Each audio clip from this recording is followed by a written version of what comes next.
વિસ્તાર છે સાઈગડા સુમડા colony ward number 6 માં આવે છે। આ આપ જોઈ શકો છો રહેણાંક વિસ્તાર છે।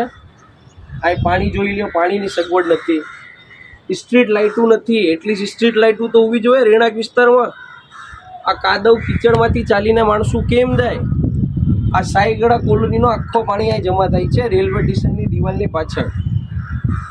મેં અરજી કરી છે, લેખિત અરજી કરી છે શ્રી ધારાસભ્ય શ્રી, ચીફ ઓફિસર સાહેબ, જિલ્લા કલેક્ટર સાહેબ અને વોર્ડ નંબર 6 ના કાઉન્સિલર સાહેબને। મારી નર્મ વિનંતી છે કે એટલી એક ફેરી આવીને અહીં જોઈ તો લ્યો કે શું સમસ્યા છે। 7 વર્ષથી હું આ સમસ્યાનું નિવારણ માંગુ છું। એટલી 7 વર્ષ થયા, કોઈ જોઈ તો જાઓ।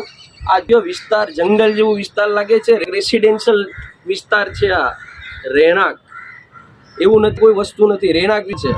કમથી કમ આપ સૌને વિનંતી છે કે જોઈને કોઈ અધિકારીને તો મોકલાવો કે શું છે અહીં।